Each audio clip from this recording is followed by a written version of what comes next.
Nampa Composite Squadron, RMR ID 015 Civil Air Patrol, participated in this year's High-Altitude Balloon Challenge. We believe that our experiment provides a new usefulness to the program. The focus of our research is massively relevant and important to our nation and its security, especially if America hopes to remain at the forefront of innovation. On February 3, 2023, a balloon originating from China entered U.S. airspace. This balloon was equipped with surveillance technology capable of capturing highly detailed ground imagery. What made this balloon undoubtedly advanced was its capability to navigate using propellers and a rudder on its own. This unique maneuvering ability poses a significant national security risk. In order for our nation to protect itself from similar threats, we need to understand the technology behind them. The primary objective of this project is to showcase how the software within such a machine could collect the orientation data needed for calculating the maneuvers of such a balloon autonomously. Using gyroscopic and altimeter data, understanding the methodology behind collecting this data and its usage is pivotal in grasping the capabilities of similar threats. In order to properly understand how such data could be collected and understood, we used an Arduino with a gyroscope and barometer sensor, which wrote its data to an SD card. Our devices were created by directly soldering the components together and programmed using the Arduino IDE. Our program collected the data from the sensors and wrote the data every 100 milliseconds to the data file.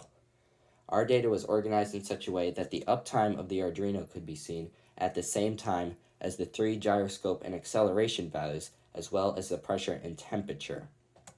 Our devices successfully worked and collected 100,000 lines of data over 3 hours. To properly process this data, we had to calculate both the altitude and orientation to create an orientation data set that could be compared to the current time and altitude. First, we calculated the altitude with the barometric formula. The formula takes in the pressure at that current altitude as well as the temperature and outputs the current altitude in meters. We had to calibrate this equation based upon our known start and apogee of the balloon, which created a better altitude set, which showed a more accurate graph. We used matplotlib to create a graph of this data set, which showed a very reasonable looking graph. Next, we had to calculate the orientation of the balloon. We used Desmos to figure out how we could use the 2 acceleration vectors to properly create a third vector which showed the true direction gravity is. We put this down into one equation which could be used for all 3 degrees of freedom, but we found a function within the library itself that did this for us and calculated the gravity vector. Then, to calculate the orientation, we used 3 orientation values which were based upon a point of rest displayed in the graph at our calibration point. This then showed the 3 degrees of freedom of the balloon in radians. As you can see from the graph already, the balloon is very stable. Next, to help visualize this better, we used another Python script, which took all the orientation data and turned it into an animation displaying the current orientation of the balloon.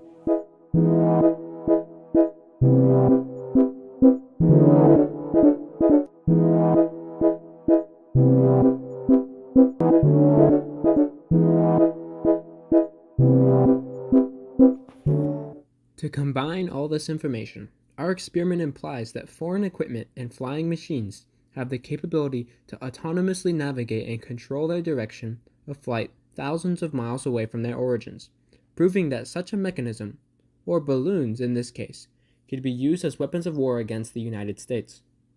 If that is true, all available data should be used to best understand this threat and construct ways to defend against it. This experiment particularly was challenging to us because we had to learn and understand math, physics, programming, and hardware that we never knew about before. Not only that, but we had to interpret this information, combine it, and present it in a detailed manner.